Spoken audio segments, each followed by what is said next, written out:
Hey folks, this is Jason Watkins of the Hall of Fame College Football Podcast. Just wanted to remind you, if you are not already a subscriber to our channel, what are you waiting on?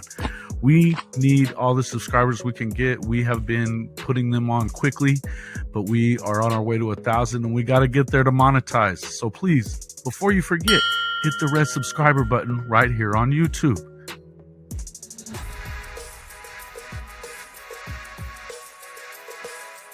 Hey folks, Jason Watkins, Hall of Fame College Football Podcast. Just wanted to remind you about our official partnership with Fanatics, the #1 team merchandise retailer in the world. That's right. Every time you need a hat, jersey, hoodie, even memorabilia for your favorite team, all you got to do is hit our link and you can get up to 65% off. Not only that, but with Christmas coming, there are deals on things that they never really put on sale on their online store. So check out our link, bit.ly/HOF-fanatics. We get a small commission for everything you purchase. You just shop normally and you get up to 65% off everything in the store. It's a win-win situation. So don't forget, bit.ly/HOF-fanatics.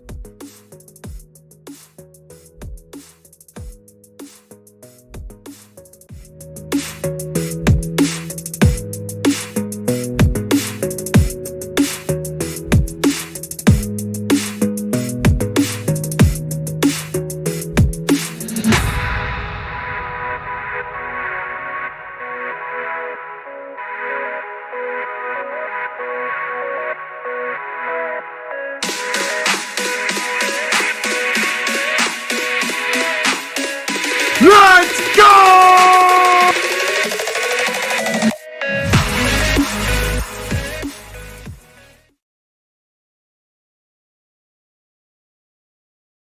Got to add myself to the stream. Welcome back to the Hall of Fame College Football Podcast. I'm your host, Jason Watkins. And if you love college football, you're definitely in the right place. So before you forget, smash that red subscriber button, like our videos, and don't forget to ring that bell so you don't miss one moment of the Hall of Fame College Football Podcast. Folks, there is much to talk about tonight on the Hall of Fame College Football Podcast. We will break down the Oklahoma Sooners impending Cheez-It Bowl matchup with a much improved Florida State Seminoles team led by Mike Norvell Thursday in Orlando. We're going to analyze and scrutinize the early returns from bowl season in terms of performance by Big 12 conference teams. Following last night's Oklahoma State loss to a Wisconsin team that midseason fired a coach and finished ahead of only Nebraska and Northwestern in a putrid Big Ten West division. As an Air Force veteran, I enjoy cheering for the Commander-in-Chief trophy-winning Falcons, but not for nothing. Last year's Big 12 and Sugar Bowl champions are not supposed to lose to a service academy a year later. We will also give our predictions for Thursday night's Valero Alamo Bowl between the 8-4 Texas Longhorns and head coach Steve Sarkisian's former team, the Washington Huskies, as well as give you some of our other favorites as bowl season winds down. And just ahead of the CFP playoff first round games. And I'm probably going to toss a little more shade towards Southern Cal and Lincoln Riley as we look ahead of the SC Trojans New Year's Day Cotton Bowl matchup with the Green Wave of Tulane in Dallas. The best part about it, I get to welcome in a new co-host tonight who talks almost as much trash as I do. And I get to give him a hard time about a certain safety who signed with the Sooners during last week's early signing period. So, without further ado, I will welcome in this new guest. For any of you guys who have been on the live show, you probably already know this guy. He has been, he's kind of mucked it up with a few of you guys in here about Peyton Bowen, about certain things like that. Great guy, great. It's been a lot of fun talking to him earlier today and talking to him about becoming one of my co-host. So I appreciate it and welcome in now Coach Philip Roybal. Coach Roybal, welcome to the show. Welcome to the team. Appreciate you joining up. Absolutely, Jason. It's great to be here, and I'm humbled by the fact that you've invited me to co-host with you. Hey man, we've always had a lot of fun together. If any of you that don't know, my early sports writing years was done in Hobbs, New Mexico. It was also the first year for this coach coming from Dallas Skyline High School in Dallas, and yeah, uh, you know, we had a lot of fun there, kind of learning the ropes in Hobbs for both of us. And we've always had a lot of good banter back and forth. I figured you'd be a great co-host with me since Bryce isn't with us right now. But I appreciate you coming in and welcome to the show again. Uh, Already got a lot of fans in here. Something I didn't bring up in the opening.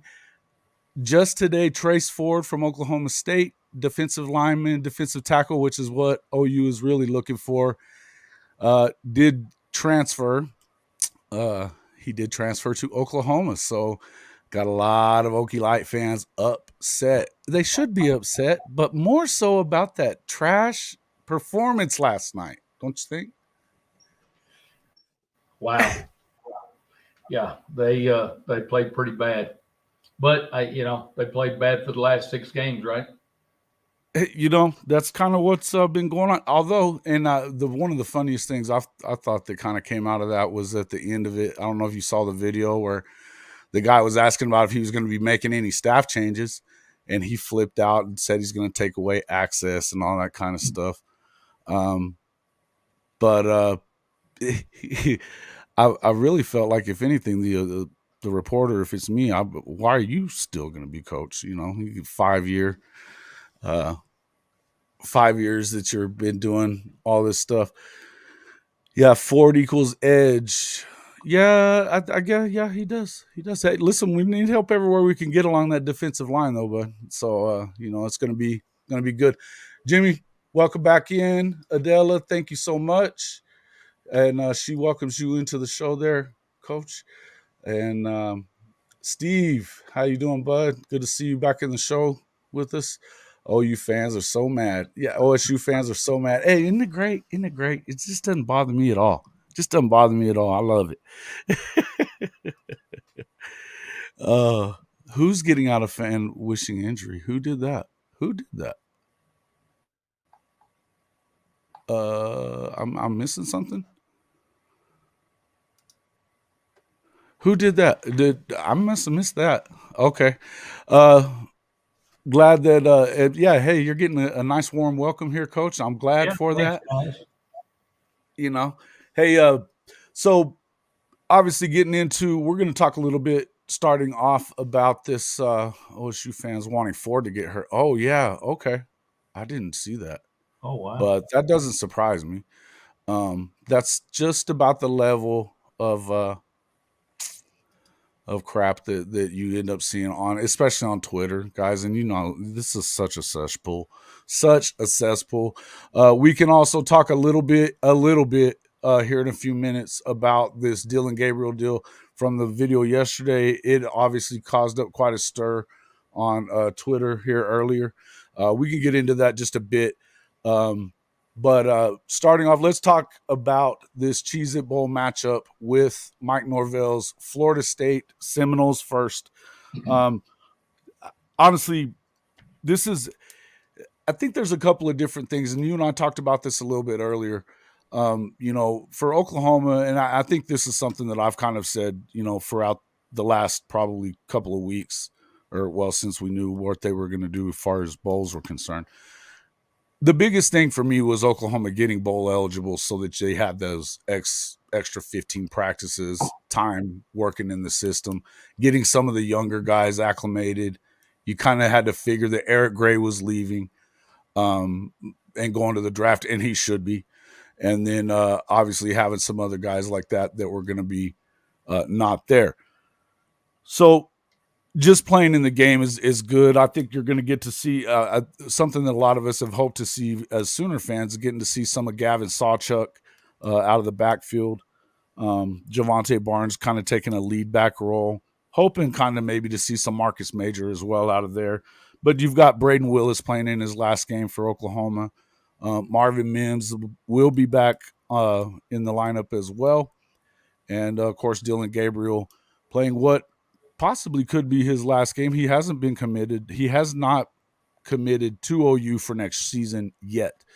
I've got some thoughts about what that could possibly be about. Well, But and Jason, speaking of that with Gabriel, you and I talked about this earlier today. Fans are like 50-50 on that. I mean, which surprises right. me because he's an incredible quarterback.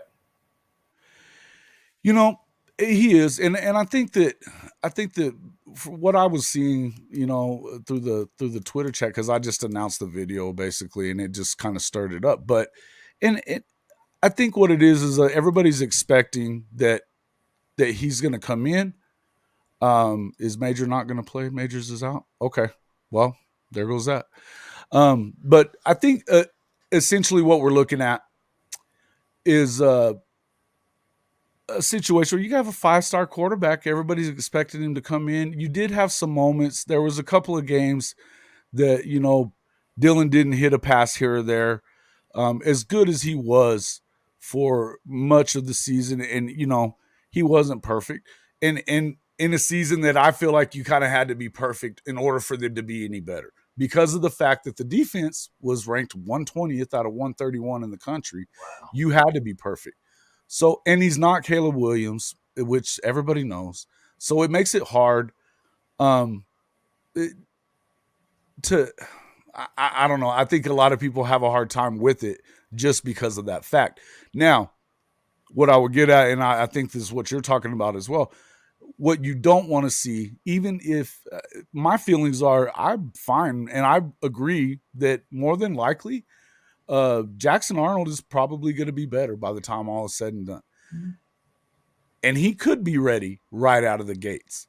But what you don't want to do is run off a guy that can play, who is Big 12 newcomer of the year, led the offense to a top 20 overall ranking in the country, hoping that Jackson's ready to go week 1 of 2023. That's just my feeling on it. You want him in the fold that way, no matter what. If he beats him out for the job, then great, let him play. But what happens if you get an injury like you did this year? There wasn't anything backing him up. So, not to say Boy, there's nobody out there, but it's gonna be tough to come in if you've already anointed somebody else. yes. Well, and it's hard to transition a young kid like that into a program. It's you see very few that make that transition quickly because you're talking about different levels of football. And you're right. You need to keep what you have because you're not rolling the dice. If you get rid of him, you're obviously rolling the dice, and you can't afford to do that. And I trust me, if you watched any of Notre Dame football this year, we went with a backup quarterback for most of the season, and we were lucky to have what we had. And it's just tough when you have to go with the backup, and to get a young kid like him ready, you can ruin them early. Well, and that's the thing is that's the question is if you thrust this guy into a starting role right away, and he's not ready, then what happens? You know, um, and if you've already done it to the point that now you don't have, because see, and here's the thing, there's a lot of reasons why this could be going on that he's being non-committal. I really feel like part of it is that maybe, I mean, this is a business now. So part of it could very well be that he's looking at, okay, hey, what we're going to do is his management team is probably negotiating.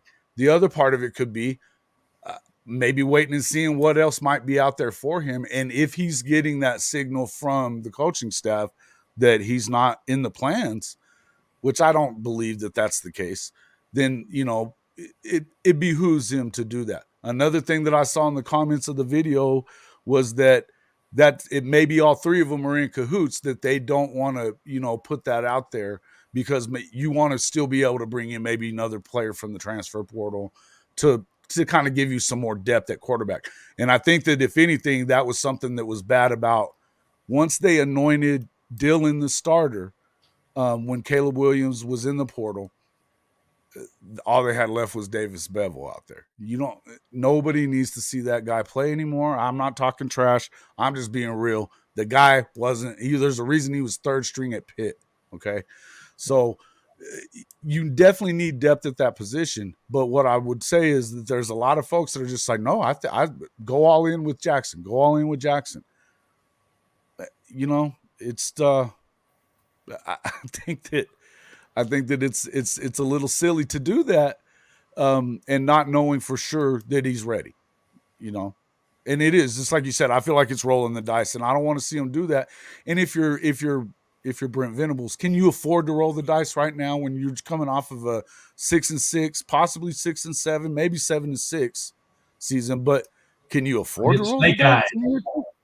dice? Yeah, I mean, you don't want to do that, and and on top of that, you're still hoping that you're going to get this defense on track. You've got talent coming in, but are they going to be what they should be in year 3? No. A lot of these guys are going to need to bulk up to college size, and a lot about that as far as coaching coaching 6A football in Texas. So Yeah, it's a whole different world, and especially at that position, it's so tough to make that transition. And again, what better than to have a veteran quarterback that's at least had a season, if not more, but to help those young guys to be ready right, when it's their time. And even though, and I, like you said, I've coached 6A football in the state of Texas, and it is the transition from high school football to college football is a huge gap, and there's about this many number of players, very few players that can take it to that next level and come in and right, play and be successful. right. So no, I agree with you. Well, and I think a lot of it too is if you look at OU for the past decade, and their quarterback situation, they've had guys and I mean, of course, they had Baker that came in. I mean, he started the first year at Texas Tech. Then you had Caleb Williams, who was probably ready week 1 last year. They didn't throw him into that. But Matt, I agree with you 100%. You don't know who he is. And I'm not going to sit here and kill DJU either. I think that situation. I don't know that was all entirely his fault. He's got a chance to prove himself at another program now too, but I think that a lot of that stuff that a lot of the pressure got to him, and he may have gotten thrown into action a little early. Um, you know, right. In the end, that you can win football games with this guy with DG. He can win. I mean, in the last game, you look at the last game that he had, the guy comes out and he throws for what? He was 28 of 40, 449 yards, a record tying 6 touchdown passes. Coach, that's what I was going to ask you coming into this game. Obviously, I was worried about, these guys had 30 days off. They were just starting to get clicking offensively. Now they've got some new guys that are going to have to step up. And also, obviously, they've been off for a month. What would be is that kind of one of the things that you would obviously worry about as well? Oh, absolutely. I mean, there's no doubt when you get that kind of time off, and and the coaches, they're out recruiting. I mean, and so Sure. they're basically the only coaches you have around to work with you during that period of time is your strength and conditioning coaches. And Right. so number one, you're not seeing your players. Are they doing what they need to be doing with what you left for them to get done? Are they Sure. doing those things? And guys, hey, they're college kids. They're young and dumb, And when coaches are gone, they're going to do stupid things. And are they going to get up, get their butts out of bed, and go work out? Right. There's so much in those 30 days, and I know that goes. When it was so important to get these recruits too. I mean, Yeah, again, with this recruiting class was fabulous, but it was a needed thing. well, So their focus. And guys, we talked about this a little bit before, but bowl games are not what they used to be. And you no. said it earlier, Jason. The bowl game was a great time for a lot of extra practices to Mm-hmm. get your team ready for the following year. But you know that was their focus, and it's every college coach's focus at this point was recruiting, recruiting, recruiting. And by the Sure. way, they did one hell of a job recruiting. They recruited a top class, and I think what's exciting for OU fans, definitely not exciting for me, but for OU fans, it's exciting the defensive players that they recruited because offense has I can't remember the last time offense was a problem for OU. Right. Defensively, defensively, and somebody said it earlier talking about the quarterbacks. We're used to having Heisman quarterbacks. Right. You Right. don't want to get Spoiled rotten. Yeah. spoiled rotten. But it's not the offense that's having issues, it's the defense. But I think y'all did a great job recruiting, and we'll see what that looks like when it comes bowl time to see did the guys take care of business while coaches were out. Right. Right. And again, I think it's a good time, obviously, to show some of these guys that I know a lot of us have been excited to look at a guy like Gavin Sawchuk. I mean, just a world class speed running back. Didn't get a lot of looks obviously during the season, but you had guys. I mean, Eric Gray had some kind of freaking season. He definitely put himself in a position where he's going to be, you know, great at that level. Um, got himself into a position where he can go to the league. So good for him. But it's good for these guys to be able to get in there and get a chance. Also, I'm glad to see a guy, and I know Adele is happy about this. We're going to get to see Marvin come back. What a great game he finished off the regular season with against Tech. Every time you looked up, he's streaking down the sidelines, and catching bombs. So, and again, I feel like what you saw in that game from Dylan Gabriel was what you want to see all the time. It obviously there were some things that happened, and I tend to feel like he looked a lot better before the injury than he did after it. But that last game, it was good. It looks real good. Now coming up and taking a look at Florida State, they are. I mean, this is a team that I think after last year when you had Travis Hunter flip on them at the last second at the table. Um, a lot of people were calling for Mike Norvell's head. And, I think he has effused him or, shown that he is a heck of a coach, man. And he's He been is. doing it for a long time. Yeah. Yeah, Marvin's playing. Marvin's playing. He was at the press conferences yesterday. He'll be there. He'll be there. He'll be there. And I don't think he's made a full decision yet as far as like the future. I suspect he's coming back. The grade that I'm hearing that he's getting from the NFL isn't a grade that you want to go with. So I think Marvin's going to probably be back in next year. But again, another guy you're going to get a look at is 6'6" wide receiver Jaden Gibson. Hadn't gotten really to take a look at him at all. So hopefully, we're going to get to see some of these guys that we want to see contribute in 23 playing in this ball game and giving us a look. Also, even on the defensive side, Billy Bowman started to, he really showed a lot towards the end. He dealt with injuries a lot this season. So, but seeing that interception that he had, like in the Bedlam game, coming all the way across the field like he did. Yeah, I mean, Billy's a player, man. that was a big time play. Man, I tell you, this is another guy from Denton, with Peyton Bowen coming in, it's too Hey, bad he's not going to get to see. let's not be talking about Denton and Peyton I Bowen. knew it. Well, that was going to always be part of it, Coach. You already know. So, but no, obviously getting back to Florida State, with Travis at quarterback, and he probably could be going to the league this year. I mean, but he's saying he's coming back next year. It looks to me like Norvell has turned this thing in the positive direction.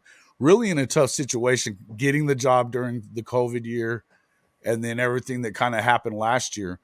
Um, you know, yeah. You Okay. know, what's something that's interesting to me, Jason, is if you look at Gabriel and you look at Travis, their numbers are almost identical. Their statistics, Right. it's pretty incredible that they're that close statistically to each other. Uh, Right. Right. I know this. I know every coach that talks about Dylan Gabriel, every opposing coach, talks glowing about him. And I know that they were really happy with him. I don't think that they were unhappy with him at UCF by any stretch. It was just a matter of he got hurt. Um, you know, that's all it is about that. I think that in any event, I think you're stronger if to kind of close the book on this Dylan Gabriel thing. We're going to wait and see what happens, but I feel like you're definitely stronger with him in the lineup, or with him at least on the roster than you are without him. Because you don't know who you're going to get in the portal if he does decide to leave. Now, there's some other quarterbacks out there, sure, but DJU's already out. I mean, he was probably one of the better quarterbacks that are going to be in the portal. I know you had the backup at Ole Miss apparently that is going to be he's in the portal now. I mean, I don't know who else is definitely going to be out there, but I know one thing: you need better than what they have after him. So however it shakes out with the competition, which I'm sure there's going to be a competition. But even and if you listen to Jackson Arnold, he says he wants to learn from him.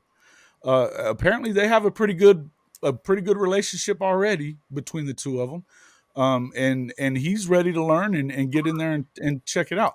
To me, I feel like when he's ready to go, they're going to put him in. I mean, you almost have to. And if he goes in and wins the thing, give it to him. That's fine. Yep. But you better you need to have the other guy on board, because just like last year, you get a guy hurt and you end up with a guy like Bevel in there. I just, yeah. And Jimmy, I agree. There's some guys that are good, but I don't know. Was Coastal Carolina's offense in the top 20? It may have been, but I don't know that it was. And do we know what he can do in the Big 12? No.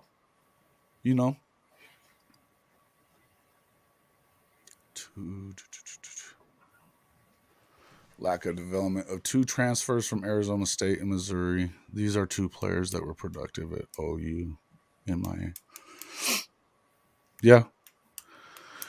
Listen, and again, it's easy to say a lot of that kind of stuff, with they this was their first season. It's going to take some time. You don't just develop a quarterback and you don't throw them in the microwave and they're ready. That's not how it works. So, we're going to have to wait and see kind of what comes, and see what happens. But again, okay, Jimmy, I'm glad you're saying that, because that's only where I'm at. I'm not saying that he has to start the whole season or that they're crazy if they don't start him. I'm saying if he wins the job, if Jackson wins the job, let him play. Okay. If he doesn't, let him sit and learn and be ready for that next year. Right. Competition, guys, competition's the name of the game at every position, because Absolutely. as you're having that competition, you're both getting better. And again, if you got that veteran teaching that young one the tricks of college football, he's going to become better quicker. But again, competition, and I tell you what, any great athlete that is playing at this level, they're not going to shy away from the competition. And That's right. Even with Gabriel, he knows he's got a kid on his heels that could take his position. But at the end of the day, he's a competitor and he's not going to shy away from that. If he loses it to him, then he loses it to him, but it came through being competitive. And again, now you still This have may be the kind of thing that really makes him play well. Yeah, and that could be the thing that really kind of takes him to another level. I think a lot of people think you've seen the ceiling for Dylan Gabriel. This isn't the first time a rookie freshman quarterback's come in. He came in and played as a freshman. He gets it. Um, you know, but as you said, competition brings out the best in everybody, right? I mean, that's when it's good. But they have a good relationship there. I feel like that's a good thing for them, and no matter what, you may need them both at some point of the season, no matter what. So you want to have the best people you can get in that quarterback room, and I think that you know nobody's going to know that offense better than what Dylan Gabriel does in comparison. That's going to be in that room. So anyway, we can kind of move off of that. Let's talk a little bit about what are the expectations, obviously, for this Florida State game. I think it's a tall order to expect a win here.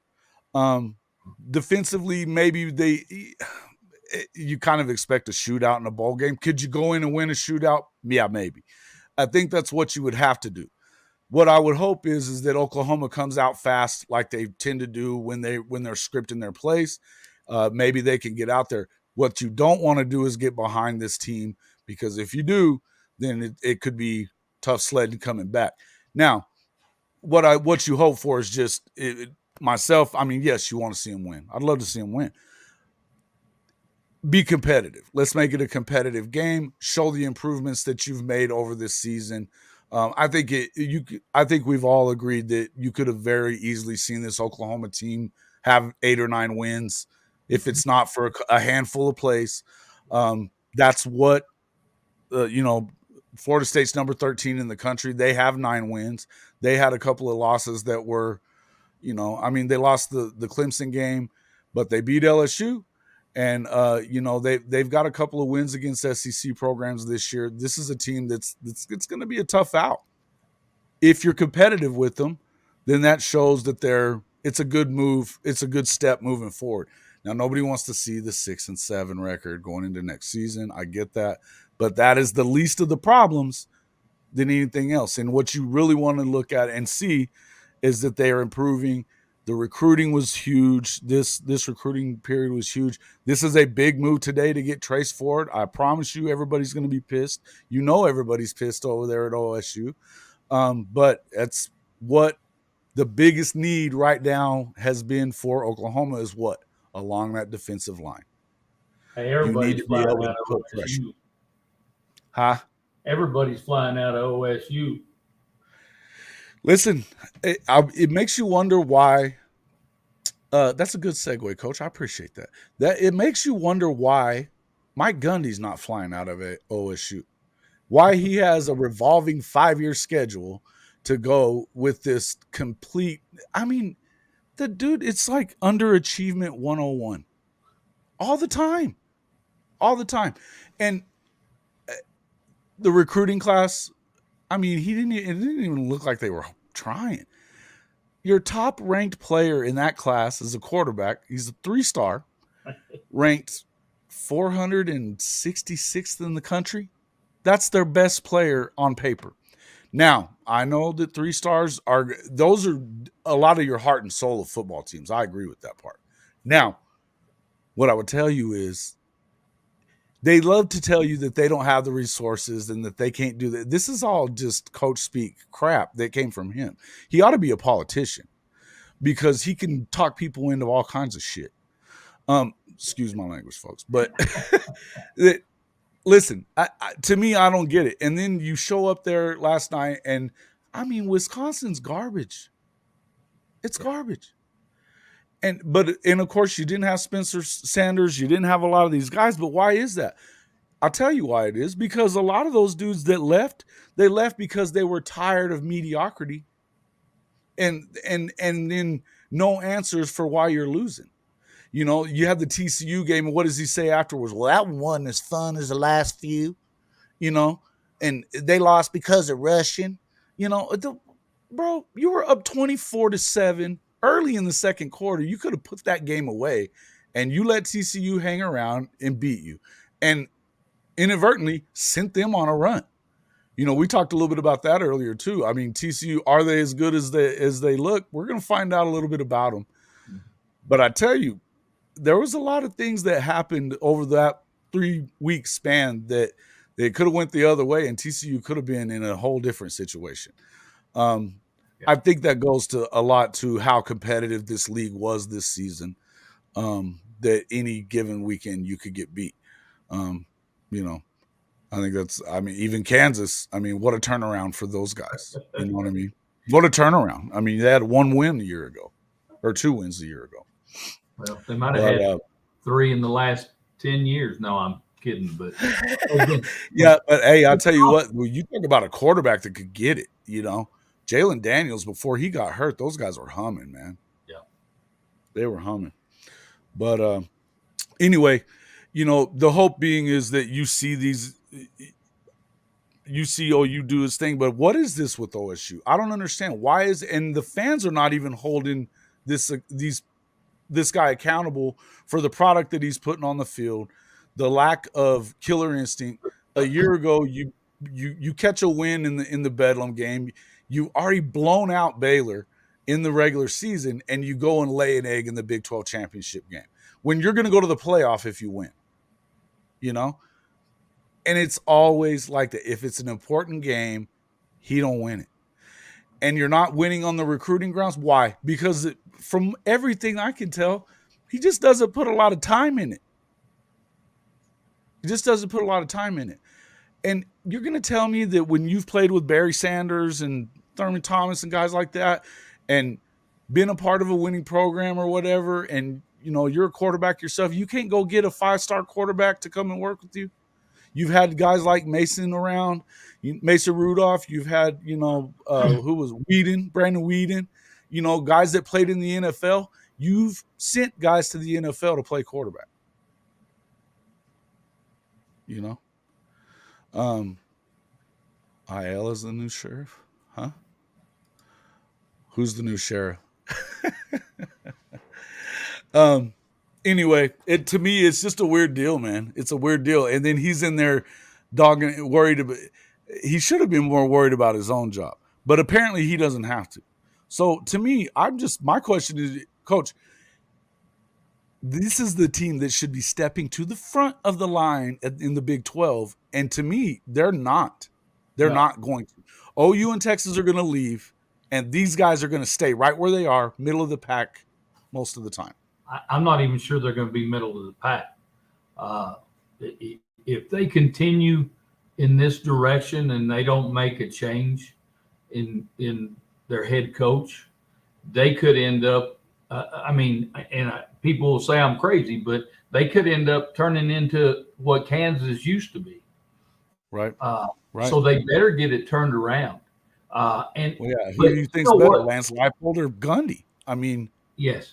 And I tell you, there's a lot of things going on there in that program and a lot that we don't know about because you don't have that many players fly out of your program that quickly if they obviously do not feel good about what's going on there. And so those kids, those players that they have, they also talk to some of the recruits. The recruits reach out to them. And that's probably why you're seeing all these 3 stars and no 4 and 5 stars because they don't want to come jump into the crap. No. And nobody's even, and I think that, Coach, and you would be able to, you can say this, Coach, kids need to be coached, and they don't even mind being coached hard. I can think of some of the guys that you were coaching at Hobbs that went on and played somewhere else. You were on Sean Sanders' tail. He needed that from you, right? You have to coach kids hard. But, every player's different, and you got to know how far you can take them. Mm-hmm. And that's an important piece there. But you've got to coach your players, and you got to coach them hard, and you got to teach them the little things. I always said this: the little things make the big things happen. And right. You stack enough little things on there, and they're going to be successful. So you gotta coach the hell out of them. I mean, that's the bottom line. I mean, last time I checked, when I was coaching, I don't know if it's the same today, but they used to pay me to do that. So, I mean, you better coach them, and if you want to be successful, you better coach them, and if you want to be successful, you better recruit the hell out of them. And I mean, it's again, the little things add up, and they're not And it doing. seems like now is the time that you could recruit better to that state because, okay, hey, even using the fact, hey, OU's out of here after 1 year. We have a chance to become the team in the Big 12. We want you to be a part of that. That doesn't seem like a tough pitch to me. No. I mean, it doesn't. And because the truth of it is that when you look at the rest of the league, I expect BYU is going to be they're going to be the real deal because they've got a lot of backing. You know, I expect that Houston has a lot of backing, and they've been pissed off for a long time for being left out of the Big 12 to begin with.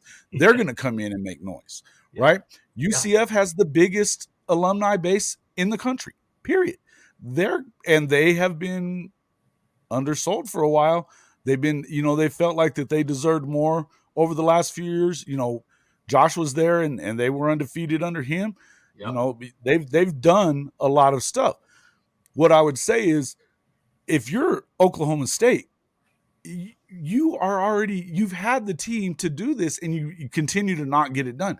And then when you see that he's as nonchalant about it as he is, your head coach, how the hell are you going to expect the players to care? And the ones that do aren't going to stay, just like they didn't. You know, Mason Cobb was a big loss for these guys. And so is Trace Ford. You know, I know he had some injuries in the last few years or whatever. You're going to tell me you don't need a big guy like that can get to the quarterback? Because I think you do. You know, and as much as I am not a Spencer Sanders guy, I think he's a walking turnover waiting to happen. He was good for them. He's won probably more football games for him than any other quarterback. So, you know, to me, it's not good when you see those guys leave. It's just not. There's no way that it can be. And if you're telling me that all these 3-star guys, you know, I was on the Locked On Oklahoma State podcast this week with Cody. And he was watching a lot of film on these guys and trying to find obviously positives in the guys that they were picking up. And they're known for doing what they do with a lot of 3-star guys because they're not going to get the same guys that Oklahoma gets or whatever. I think there's a reason behind all that. I think that there's guys that you can. But I also don't see him out there putting in the work that he normally would put in to find those guys that are just underrated. You know? It just doesn't seem like that's what he does. Well, James, I think hit the nail on the head there, talking about he just doesn't, he's just not into it. It seems like he's, like James said, it looks like he's ready to retire. Well, that happens. I do. It won't take long for him to get retired. Yeah, and the thing is like the longer that you continue with this 5-year revolving contract that renews every year. I mean, right now they owe him $40 million more. So right now, because he's at $8 million, and that was the thing that when I was on that podcast, you had these guys that were freaking out saying we're not going to get anybody better than him. For $8 million, you're not going to get somebody better than him that wants to be there. You know, give me a chance. That's silly to me. That is just silly to me. $8 million. That's a top 10 salary in college football. And usually that's reserved for guys that have done more than one conference championship and 3 wins over Oklahoma in 18 seasons. I don't get it. I'm never going to get that. Jason, I think sometimes these college coaches, I think they lose some focus because they are getting paid that $8 million, the $9 million, and some of them tend to lose focus. And obviously Nick Saban he doesn't lose focus, and he's getting paid. Yeah, but that's rare. But we're talking about, and that's what I was going to say. I think you get some of these other coaches that start making that kind of money, and they feel like, you know what, I'm there. I'm in the promised land. And let's be honest, just like you said, he's set for the rest of his life, no matter what happens, whether they keep him or they let him go. Well, He's yeah, set. they're going to So, have to but pay him to get him out again, of there. those people, those coaches that are true competitors, they're gonna get after it like they were making $100 instead of 5 million. Hmm. And so I think sometimes they get complacent, and I think Yeah, he's there. yeah. I think that that's clear. I mean, well, and when you've listen, when one of the things that I said on there, I was like, you've got all these people that are arguing for him, which is crazy to me. And you have some fans of OU that were calling for Venable's head after he lost 3 games. After losing 3 games, they were calling for his head. And I'm not saying that that's all a large portion, but it was a portion. And that's the difference. They don't want to let him go out the door at all because he's got them convinced that they're not going to do better than that. But I think this goes back, and I'm not an OU fan, but it's Right. about expectations. And Sure. OU has had high expectations forever. Sure. OSU, not quite so much. And I chuckle when you call them Okie Light because that's exactly what they are. They're Okie Light, and they're getting lighter and lighter and lighter. And By so the year. yeah. Yeah. So again, part of that again with fans, administration, players, expectations. You got to step those up if you're going to compete at the level, like you said. They should be the big dogs in the Big 12. Absolutely. Absolutely. There's no reason why you shouldn't. And particularly when you've already had a run of it, you've been having to play against these other teams.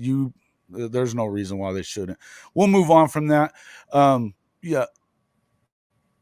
Yeah, Mike. Yeah, You know why? Because he's been there the longest. Matt. Mike Gundy is the winningest coach of all time. I get that, but don't get it twisted in thinking that he's done the best job.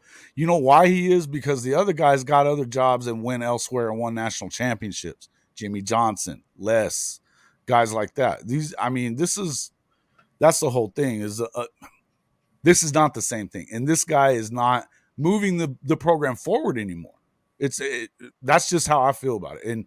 But hey, I'm not an Okie Light fan, so they can keep him forever as far as I'm concerned. But it's funny to me that the way that this all goes down, and then he gets this constant, the me show. I'm so great and this and that, and it's just, oh man, it's just crazy. Yeah. Uh, Yeah. Yeah, Saban retiring. Yeah, I don't see that happening anytime soon. I know everybody's been saying that Saban's going to retire for the last 3 years or what. As soon as they don't win one, oh, he's going to leave. Well, Well, if he crap. That dies, just makes me want to win more. if he dies this year, he'll retire. But that's the only way I think he'll ever retire is if he dies. That's possible. That's I possible. mean, that's Yeah. terrible to say, but I mean it with all due respect. No. He's a winner, and he'll always be a winner. Yeah, And because he talking about does it the way he wants it. Yeah, I mean, it's the process. It's like James said, it's yes, always been the process with him. Do your job. He's in the Belichick tree. Do your job, and let's do it the right way all the time. You still see him screaming, running up and down the sideline about little things, right? and that's Because what what I do you was say? going to say. Little things You turn talk into big about the things. little things, and and I don't know how much truth there is to this, but I've even been told, but by some of my buddies in the coaching profession that, like for the bowl games, they play that whole process out before the game is ever played. They pull up a bus like they're going to the locker room. He has the steps counted out as far as how it is how far to the locker room, and it's all about the process and the system. How many coaches have left his program to move on to bigger, or maybe not bigger, but bigger and better for themselves in Right, job. right. And how many coaches have come into that program and he continues to be successful? it's darn sure not just the coaches that he's bringing in. It's the system, and like James said, the process. The process, and that's the whole point. The funniest thing, we'll get off of this right after that, but after they beat Texas this year, which Texas let them off the hook because Sark's a 500 coach too. But Yeah. after that, the whole week, I saw three different press conferences that week, and all week all they talked about was the amazing culture that he had built over his time at Oklahoma State. What do? They get smoked 48-0 that weekend against K-State because it was all love on me. And then look, they weren't prepared. And it's all excuses and talk, you know. What did I say something funny? I try. But listen, folks, if you're enjoying the program, I appreciate you guys all showing up. We got quite a few folks in here now. Man, we've already been almost going an hour too. If you are enjoying the show, please make sure you hit that like button for us. That helps out a lot with the algorithm. Also, we are getting so very close to monetization.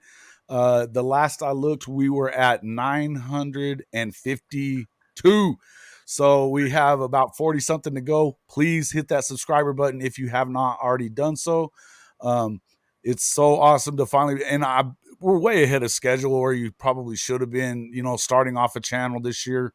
It generally takes about a year from what they say, but this last month has been just amazing. We have had over 8,000 watch hours this month just in our programming. I'm so excited about it. I appreciate everybody coming out. So please hit that subscriber button. 957 now. Thank you, Jimmy. Good to know. Good to know. Share us with your friends as well. We'd appreciate that. You know, if you'd like to help out in other ways, we do have the chip jar. You can see that there in the comment section. And also you can always buy podcast merchandise as well. That is coming through. It's also in that section as well. Just click that link, go in. There's some, I'm not going to tell you what everything says in there. It's for you to see.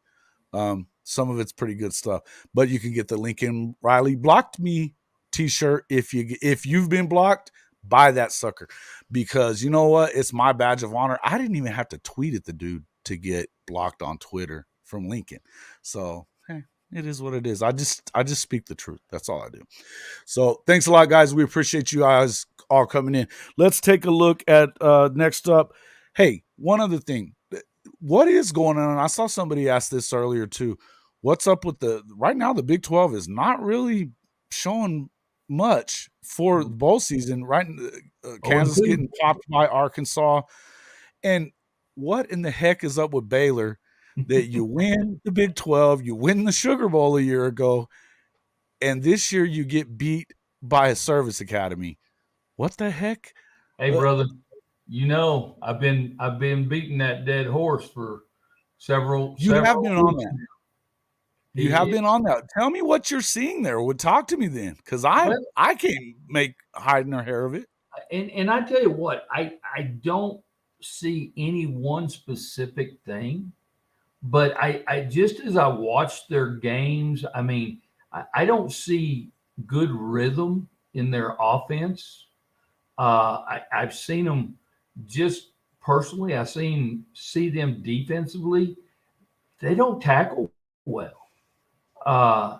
But I you know, and I know people were laughing at me earlier when I was saying this, that they were going in the wrong direction, and I Right. think the bowl game kind of tells us that kind it of wasn't even a close game. They got beat up by Air they got Force. whooped. They got whooped. Yeah. And so no, I don't know what exactly is going on there, but whatever it is not good, and they're, you know, they're kind of okie like. They better fix it quick, because if they don't stop the bleeding, they're going to be back to the Baylor of old as well. Yeah, and that's the thing is, you know, and that's the kind of the thing that I was saying about Okie is when really you've had so many defections in the Big 12 over the years, and so we've talked about that at length. But when Baylor is like the next best team, and you can't step to the forefront now, Well, now Baylor, and then they have a good athletic director. They're working at that stuff. Yeah. So I mean, I'm not trying to diss Baylor, No, but and I'm not if either. now you've given TCU an opportunity, they have a really good coach in place. Right. Are they going to get there? We're going to find out. You want to, as you said earlier, I want to see them do this again, Yeah. or be in contention again next year. Right. We'll kind of see how that goes. He's going to have a lot of his coaches back, but I think that Sonny's done a great job. I He think that he's shown what being a good CEO can do for you at a program like that. Yeah. And then of course they took over a good defense and just added some offense to it, Yes, absolutely. So, And and you and I talked about it today. They had some luck fall their way this year. They had sure. lady luck on two or three ball games that could have gone the other way very, very easily. So, like you Right. said, I do want to see, number one, I want to see how they stack up in the bowl game. That's going to be, I think that's going to be a telltale sign to the future. I agree. I agree with that. And I feel like Baylor really needed to. I don't know what's going on here, but I do feel like, I mean, Aranda kind of coached himself out of the Nebraska job. If it seems like, you talk about getting an opportunity to be a blue blood. He was the leader for Yeah. most of the season until they just kept going. You know, I thought after the Oklahoma win, okay, well maybe they've got it flipped back around. No, then they lost two more games, and then now they've lost this one. So and it's just kind of a weird deal that just the way that it kind of all went. But yeah, you would think that some of these guys would be stepping forward, and it looks like they're not. What's going to happen next with Texas? Let's talk about that game. Is also tomorrow. They will be hosting UW Washington, his Steve Sarkisian's first head coaching team. He was 500 there too, but And you said it earlier. He's a 500 kind of guy. I'll say you this watched about him. 100 games and you've won half of them. That's what you are, Yeah, right? own it. And he, and here's the thing. Now I tell you what, if those, I have a hard time believing the Texas faithful will hang on to him a lot longer. I'd be surprised Right. because they're very impatient fans and alumni at Texas, and I think you know that. But at the end of the day, and Jimmy, I'm with you all the way. I think Washington does beat Texas, but Sarkisian is a great assistant coach. He truly is. But that's some people are cut out to be head coaches and some aren't. Now you can, like Sarkisian, he's been in some great programs Sure. and he's been successful, and so people automatically take that. Man, this guy's been successful in these programs, so he's going to be a great head coach, and that's not. It doesn't always equate that way. And it doesn't. And I feel like, I think everybody thought that he was Lane Kiffin too, because they were kind of co-coordinators when they were at SC or whatever it was. I think that Lane has proven that he can handle the head coaching position. I don't think that. I mean, I think that what you see is what you get with Sark. Again, I hate Texas, so I hope they keep him forever. They won't. But to me, I think that this is kind of one of those games that it's just, and on top of the fact that they're just, first off, Bijan's not going to be there. Neither is Roshan. Their two best backs are not going to be available. Do they have good running backs waiting in the wings? Of course they do. But Sark would forget about Bijan and Roshan during the season and lose games because of it.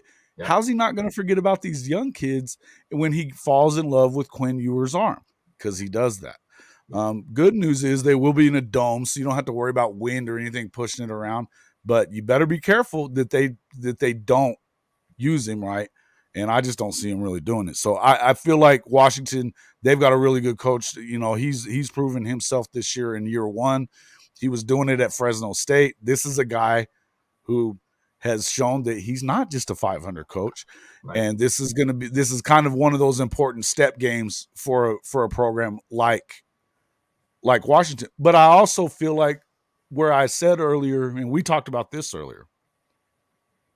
I said earlier that OU, what I wanted to see was improvement. I wanted to see some development out of these younger kids. That the win and loss wasn't really what I was concerned with.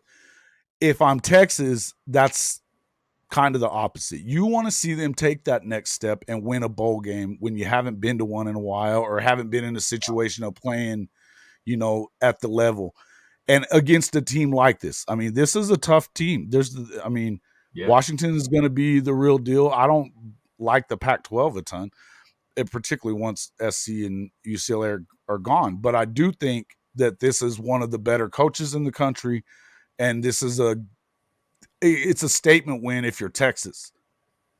What do you think about that? Oh, I agree with you in all of that you just said, and we talked about this earlier today. Who's going to show up? Is it going to be Dr. Jekyll or Mr. Hyde?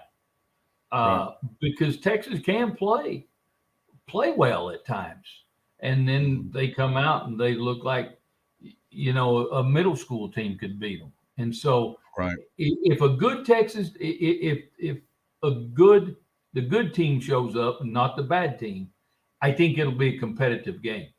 Right. If they don't, then I think it's a blowout. Wow. Yeah, I think it could be. I don't know. Well, I mean, yeah, I just here's the thing. I think that I think he put his quarterback in a position to. I mean, there were people that were wanting his ass gone immediately. And believe this, if he doesn't come out and have a game and where they're competitive, and say he throws 3 or 4 interceptions in this game tomorrow night, what do you think they're going to be saying come opening day next year? Arch Manning, put him in, put him in, put him in. You're putting, and again, forcing that guy into action. I don't care if he is a Manning.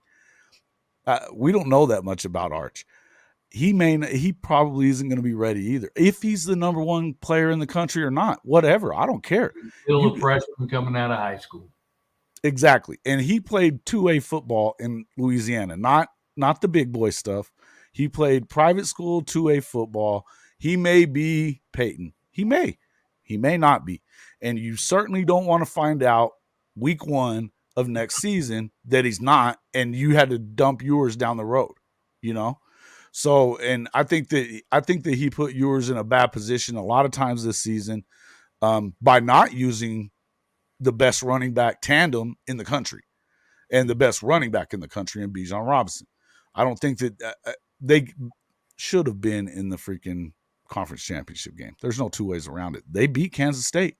All they had to do was win 1 more, and they're in there. But they should have easily won 2. I mean, they should have definitely beat Texas Tech. Who was that other loss that they had? Well, the TCU game, I mean, they didn't even show up for that one. No. Anyway, again, I feel like we're going to find out what's up with that, and I think it is more important for Texas than what the bowl game is for Oklahoma at this point.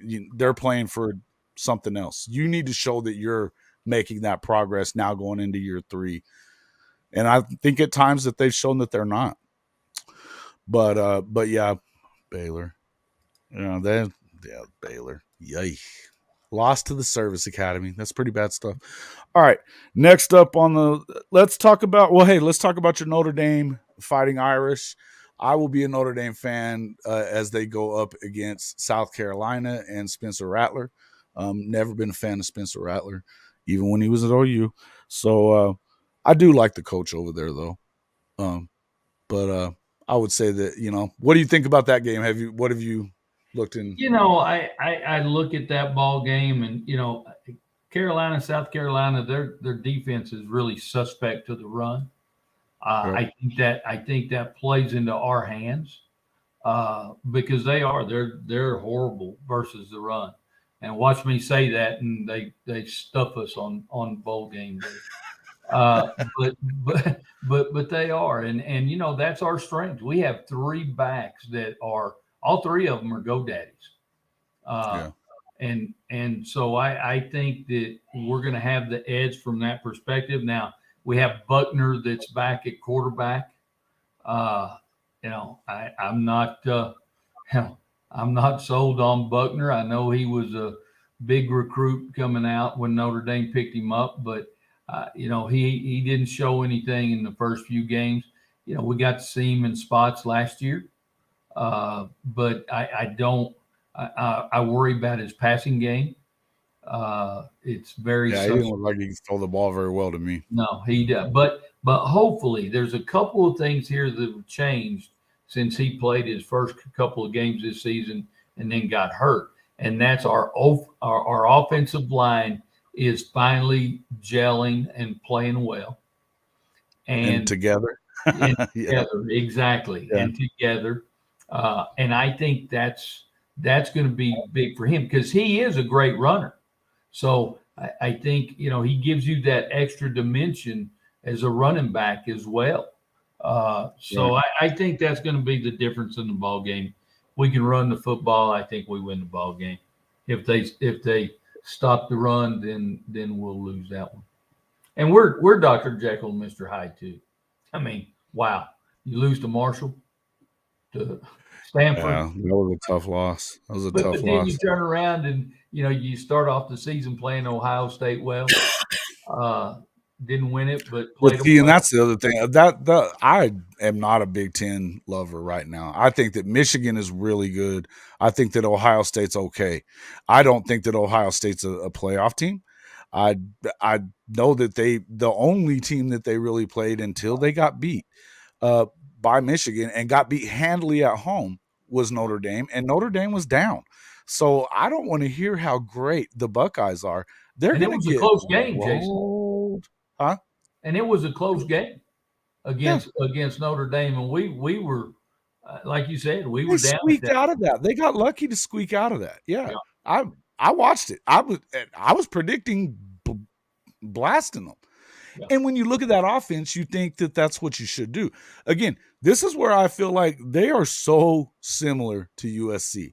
I've been calling Ryan Day Yeah. Lincoln Light.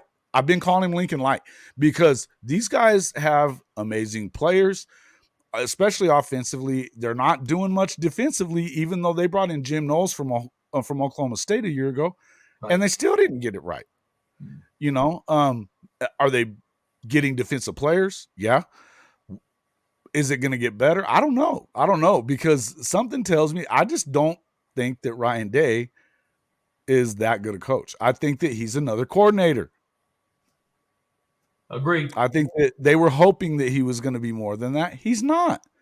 Just like I don't think that well, and even what's his name that was at Florida? Didn't he just get another job too?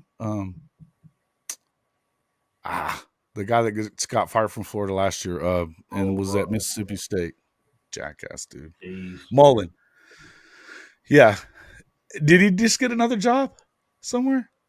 I'm not sure. Yeah, I think he may have, or they were talking about him somewhere. But anyway, I don't think that all of Urban's guys have not shown out to be great head coaches the way that like Saban's have. Even the ones that they can't beat him. Yeah, Sonny got fired at Cal. Yeah, he did. He did. Cal's a tough place to win. When's the last time you heard of anybody win there? Jeff Tedford got freaking fired at Cal too. I mean, that's a tough place to win. So, Well, and I tell you particular, what, Sonny does a good job. I mean, he really does do a good job. he's doing well at SMU. He's a player's coach. I mean, the players love Sonny, and he did. He won over at SMU, and he does a good job. But I still, as much as I love Sonny, and darn sure loved his dad, uh, Coach Dykes at Tech. But I Spike, will yeah. tell you, I'm still waiting to see this bowl game, like I said earlier, because I still think they got a lucky spin on some things. So I'm going to be honest with you, from my perspective. You don't expect them to win, though, do you? Or do you? Well, I was just fixing to give you that. I think they're going to get blown out. Okay. Yeah. And again, I could be completely wrong, but I think Michigan is way better than they are. Well, they're just nasty in the trenches. and then Yeah. they have what you saw against Ohio State that you didn't see a ton of all year was that ability to go deep. Yeah. They've got a great running game. Now their running backs out now, but they Right. had good running backs backing They, him up too, right? absolutely. But they're in the trenches. Those guys are built right. And I feel like, yeah, I guess I'm not expecting TCU to win at all. No. I would like to see them stay close and show that they're better than what and I think that Michigan has they might allow you to stay close depending on how they play it out. Right. But that being said, knowing that they can hit that deep pass, they're liable to go out there and run them out too, and just blow them out, like you said. I don't know that you have the guys to because one thing that Harbaugh's done very well is recruit. Mm-hmm. I know his recruiting class so far right now is in the teens, and a lot of people are calling it a miss. I think he's getting the guys he wants to get, and which is a lot of big boys, a lot of speed, not necessarily. And he's got quarterbacks that are going to do what he doesn't care about flashy quarterbacks. He wasn't a flashy quarterback. So Nope. he doesn't care about that stuff. He wants to go back to the old days of Michigan football in some ways Yeah. and play hard nosed defense and then, be explosive, but grind it out. And that's just how he likes the game that way. I remember when he was with the Niners, and I'm a Niner fan. Yeah. So that's the way he is. I wish And I he tell you would what, done more he's of going that. to do it his way. That's one thing that I respect from him. He's going to do it his way, and he Oh knows yeah. the right way, Hard and, nosed. and he really doesn't give a crap what anybody says. Mm-hmm. You know, and so I think that's one of the reasons that makes him so successful. And I've got to tell you, I'm not even a fan of his. Right. I don't Right. know No, why, I've but heard you say that before. because I Hmm. like smash mouth football, as you well know. I do. I do. I like it, but for some reason, I've never been a fan. But he's been successful, guys. He's been successful in the NFL too. Listen, I mean, he took a program at San Diego Yeah, University, University of San Diego, and won. yeah, Gets the job at Stanford, won there. They hadn't been winning in a while. He was winning, beating USC with Pete still there. Um, you know, and what the Niners were thinking, I have no idea. To let him get away from there, I but agree. I Is he think going that back though? they almost allowed him to get away from Michigan though too. You think about that. They were about to pull the plug on that whole thing. If Yeah, Minnesota hadn't flipped their mind at the last second, he doesn't make the playoff last year. He doesn't make it this year, and now all of a sudden they're back to square one where they were, yeah, and you're wondering what's up with Michigan, yeah. Um, yeah, I loved it when he ran up the score on the SC at that time. Yeah, it pissed old Pete off though, didn't it? It pissed Pete off. I love What's it. your problem? He's always and then remember when he was in the league, of course, the Lions coach got pissed off at him for smacking him on the back or whatever. That was funny too. Oh, what was that guy's name? There's the Schwartz, Coach Schwartz. Sports, That was yeah. funny stuff. That was funny. Anyway, all right. Let's see. We are kind of running down. Okay, so we picked one side of the CFP there. I think we're both on Michigan with it. I don't even have to go too far with this other one. Ohio State gets blown the hell out by Georgia. I don't know. You got anything on that one? Yeah. Kick their patoots. I don't think that it's going to be close. I think that they lucked into this one, and I believe that you're gonna see these guys just get smoked. And look, again, I said what I said about Ryan Day. I think that CJ Stroud is very good. I think that their offense is very good, but I think that he can get easily rattled, and this is a team that's going to rattle his ass. That's how they roll. They're going to bring pressure, and if you make mistakes, they will blow you out. They've got just the kind of quarterback that Kirby Smart and Nick Saban like, that's just going to go and do smart stuff, and he's a winner. And Yeah, I think that Georgia, I think they win the whole thing, but I certainly think that they win this one going away. yeah. So, I think both of the games are going to be blowouts. yeah. Yeah, I think probably the best remaining bowl game that I was looking at earlier was the Tennessee and Clemson game. Might be pretty freaking good. Even though obviously you're going to have a freshman quarterback on one side, and then you're going to have a guy that didn't play most of the year either for Tennessee, although he did look really good in that last game for them as well. Yeah, So I think that should be a good one. I agree. Um, yeah, I'm not too sure. Okay, so yeah, I I, I definitely can agree with that. I can agree with that. Um, yeah, Jimmy, I don't know. We're gonna have to agree to disagree on that one because I don't think Ohio State's good. I just don't. They haven't shown me anything. Um, that's just me. I'm with you on Now that. let I don't think they'll give them a game either. I I just That's have a why we hard play time. them though, right? It's definitely true. Definitely true. The other, let's see. I was trying to look. What were these other games? Got Tech playing Uh, tonight. Texas Tech's Tech and playing Ole Miss. tonight. Yeah, and then of course, oh yeah, you're actually going to be at the Cotton Bowl, Yeah. watching the team you do not like in USC. We don't like them either. Uh, so the Green Wave of Tulane. I know I'll get some love on this one. Everybody, let me know who you got in the Cotton Bowl, SC or Tulane. Who you got? Give me some. Tulane, Tulane, Tulane. I listen. I saw them almost lose to Tulane that only won like 3 games last year. I saw them almost do that in Norman a year ago. So I believe Tulane's going to win. I do. Well, I would not be surprised at all. And look what they did when they walked into Kansas State and just I mean, they didn't just win, they won. They beat up on them.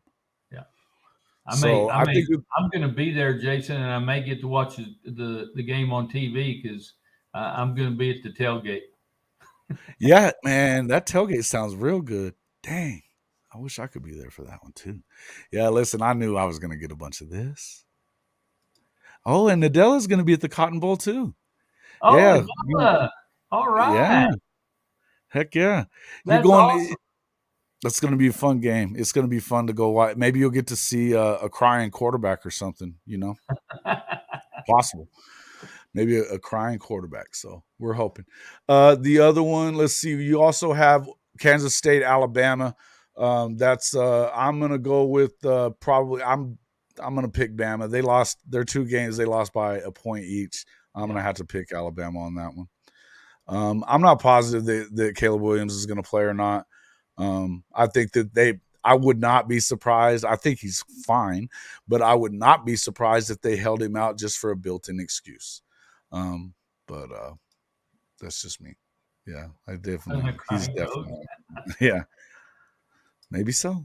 Wouldn't be surprised.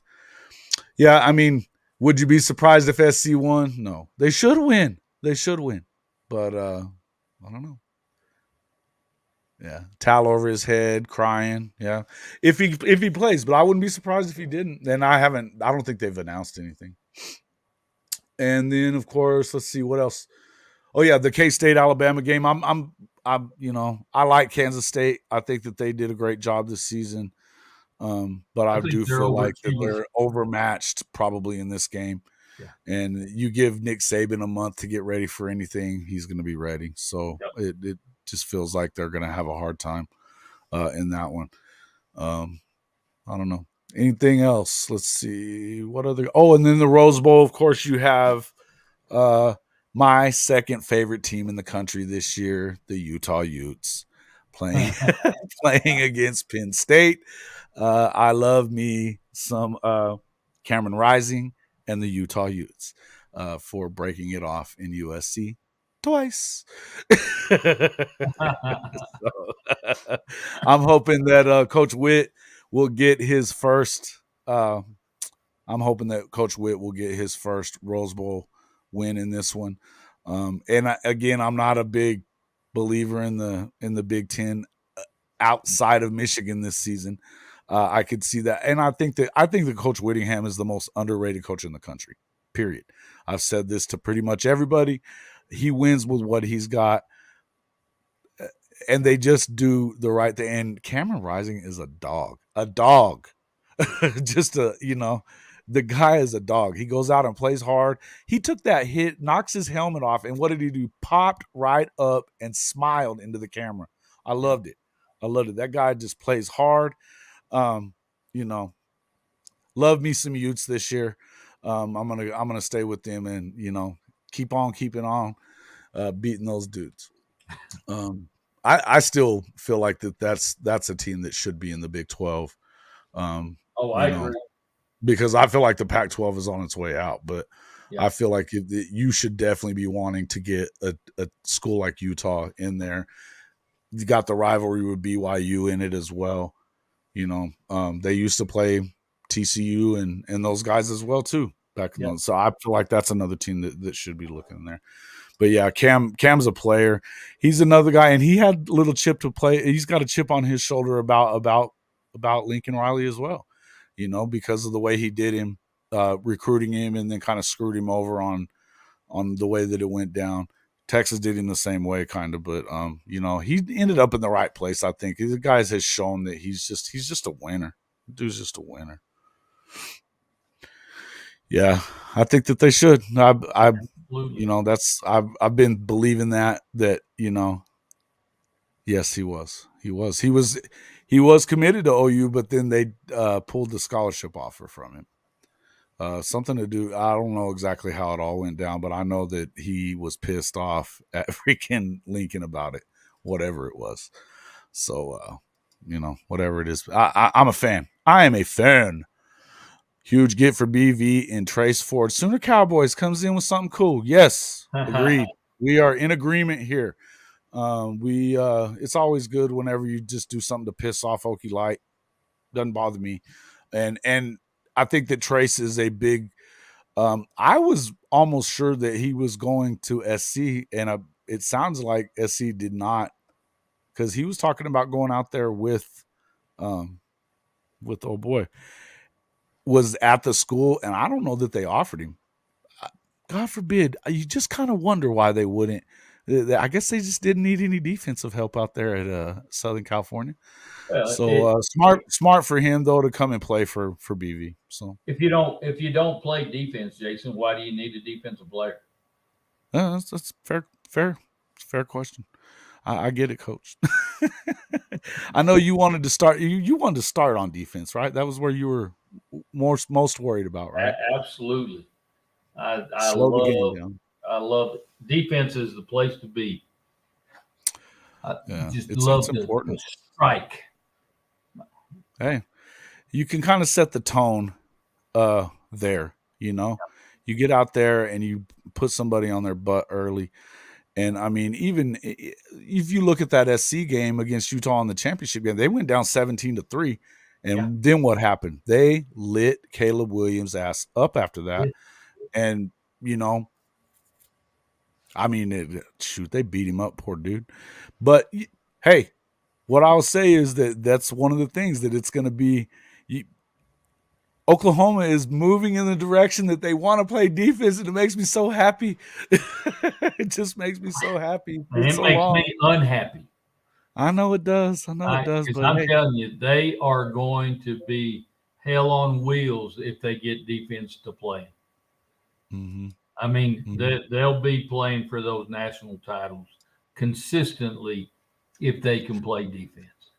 Listen, yeah, because and the thing is he was smart enough to know you need to get a guy that's going to have a dynamic offense. I know not everybody's the huge Levy fan, even in this chat here. I can already tell you what's coming, but what I'll say is you need a guy that's going to put up some offensive numbers as well. But the defense was the most important thing. You've got a 5-star quarterback. You've got receivers that are going to come in. And the running back situation is really good. I think they're going to end up losing some folks, to the portal just because they're not going to be able to get time. But that's a byproduct of having a lot of people in that room that are really good. So anyway, Well, and yeah, I think so. talking about They are, Matt, and I think that we were talking about that on the last show. I feel like you're going to see this Clemson Tennessee game is going to get over with, and you're going to see some of those guys from that defensive line, defensive tackle position are going to be in the portal from Clemson, and they're going to go get them this year. I would be super surprised if that weren't the case. right. They were recruited by Bates and Venables, and they were at their most successful when Bates and Venables were there. So, anyway. Well, and Jason, we talked about this earlier today too. Two of the biggest areas that to be successful, game in and game out, and year in and year out, you need a tremendous defensive line, Right. and then you need that stud quarterback. And if you've got those two, you can build around those two positions to be successful. I mean, very successful. Because I saw people posting about we need to get some defensive tackles, and so it's crucial to And get that's the that thing is team that, right. and the my audience is a pretty smart audience. You've been in it a bunch, and they talk about the right things for the most They part. do. I'm not going to get into all this clock management stuff and things like that. I don't think that that's all on Jeff Lebby, number one, first and foremost. And there's some places that there was improvements needed from all the coaching staff. We're not just going to sit here and say nothing but glowing things. But right now, where we're looking at, I think you got to be kind of happy about where they've been going recruiting wise, where they're looking in the portal, the things that you're all identifying the same stuff as a need as we are, and as they are. So it's all the same thing. You want to see them get those big defensive tackles and start doing that kind of thing. And yeah, listen, I get it. Adela, I get hey it, Adela. Adela, I'll tell you, you're going to start liking Levy. You will, and I think it goes back to a statement that Jason just made, is that it's not all the coordinator's responsibility. And I can tell you from standing on the sideline, standing in those shoes as the head coach, you create a lot of that time management, and you that's kind of that all a lot of that falls under that head coach's Sure. piece of work, and it's not always that coordinator. So I agree with what Jason is saying there. That goes more to the head coach truly than the coordinator, and the coordinator is going to follow along with that. But guys, Levy has been successful everywhere he's been, and he will be successful here. And there's always an adjustment. There's an adjustment time in there when you come to new programs, and but I think y'all are going to end up, you're going to end up saying, "That gum, I was wrong about that guy." I truly believe that. So don't let that be something that this year just sells you away from him, because he's a good one. I trust me. Right. And again, I feel like I trust the guy too. I mean, and he's what I feel like is probably happening too a lot of the times. I mean, again, you got to put a lot of it on the head coach, and it was his first year doing that too. So there's a learning curve for him. We talked about that before. Then also the other part of it is this: when you run an RPO type of game, where it's a run pass option, so you could run the clock if you just hand it off. If I'm gonna get on Dylan Gabriel at all anywhere, sometimes hand the freaking ball off. Yeah. Instead of making that throw where you go 3 and out and you've taken off 20 seconds. You don't want to see a bunch of that. I agree with that. But a lot of that has to do with it's up to the quarterback when you're doing that RPO to you make the choice. You're making the read and you're deciding on whether or not to make that throw. And when you're running an offense, and they do run a lot of RPO, you got to run what you run. Right. Now, and I agree, Jason. You can say, "Look, hey, we need to be looking at the clock here. Let's look at handing the ball off if we can at all possible." But Right. but the RPO game does conflict clock management a little bit.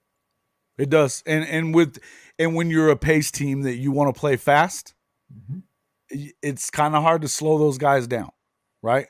It just sometimes it's hard to slow those guys down. So I don't know. I just feel like there's gonna be some changes, and I also feel like, yeah, Matt, I think that what you were saying, not everybody fit the scheme. It was a new scheme too. As much as it at times, I know it probably looked a lot like Lincoln Riley's offense. That is not what this thing is. It's not the same freaking thing. It's not. It's not the mesh game. This is a different deal. So you gotta remember that these guys it's a different program. They were learning it on offense as well, just like they were learning it on defense. They picked it up better on the offensive side of the ball, thank God. But, again, personnel, not necessarily a fit for what they were doing on either side of the football. So there's a lot of stuff that's going to have to come together before all this is said and done. I feel like we've been moving in the right direction, and that's what you're looking for. Yeah. Barnes, Sawchuk, Walker. Yeah, look, man, I'm excited to watch Gavin Sawchuk, man. I am, and and Javonte has. I've been enjoying watching him already this season, but I'm hoping to see a lot of that running game show up tomorrow. And again, folks, if you enjoy the content, we are at 1 hour and 30 minutes. We're about to cut this out. But folks, please, please, please hit that subscriber button, hit that like button. Make sure that you help us with that algorithm. And looking forward, we have picked pretty much every game here. Hey, I will be on. Huh? Hey, give me a score for the Sooner game. Okay. I am going to go. I think I said this the other day, so I'll just stick with it. I'm going to say Oklahoma 42-35, Florida State. I'm going to call. I mean, who's to say? But I figure it's going to be a shootout for sure. Maybe they'll figure it out and get it done.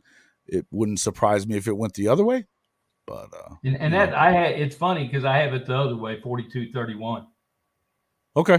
Yeah, but listen. I think you're right. It can go either way. Yeah. Listen, and again, it could go either way. But again, and what you want to see is that it's a good game. Yes. I mean that they've done pretty well, and that you want to see some. I want to see Gavin Sawchuk break one off.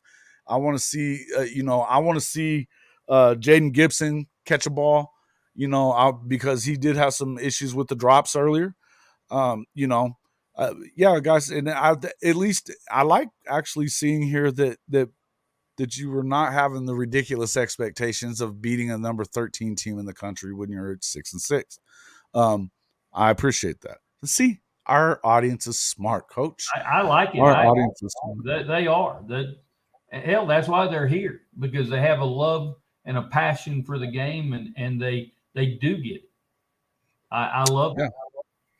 I love it, man. I enjoy it. And Coach, I've really enjoyed having you on this first time around. We're going to have you on at least once a week moving forward. We're going to be talking about a few things we will get into for sure. Probably Tuesday, I think we're going to be doing one. I may be doing one on my, if you wanted to come on after the game on Thursday, we can talk about that.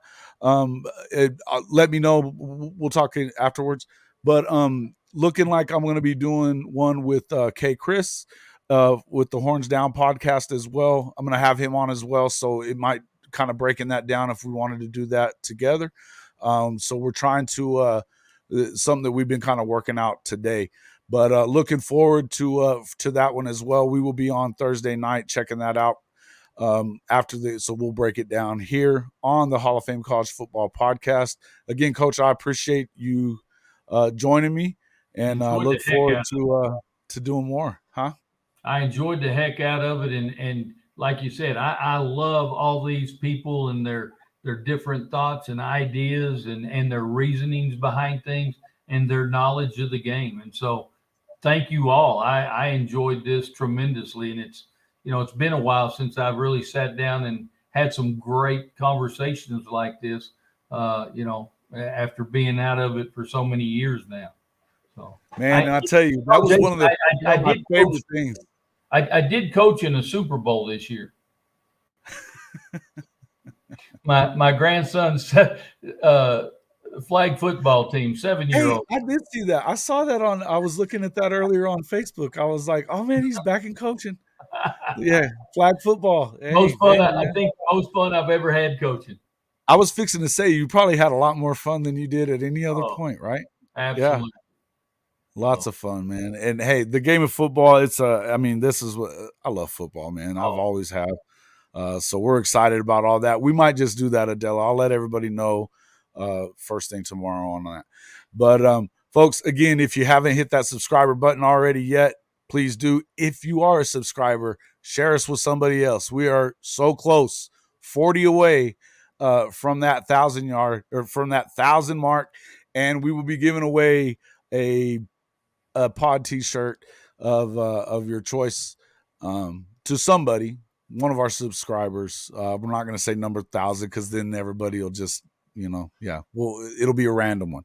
So we will be giving one away at 1,000, and we hope to kind of do that moving forward as well, to do some giveaways and things like that with sponsorships and things that come with monetization. So please help us out with that. We do have the tip jar in there as well you can do it on Cash App or Venmo if you like to. And then the Hall of Fame College Football Podcast merchandise available. That is also in the comments section there. Hit that. I think you'll like a couple of the shirts in there, folks. If you're a Lincoln hater, you're going to really like one of them. So check that out in there. Then obviously, if you want to get Sooner gear, go to our partner store on Fanatics. That's at the address right above me. Hop onto there. You get up to 70% off throughout the end of the year. And we get a small commission for everything you buy. So we'd appreciate that as well. But thanks a lot, guys. I appreciate it. Thank you, Steve. Thank you, Jimmy. Adela, thanks always for coming in. And we will see you folks on the next one. Go Irish. Orange down.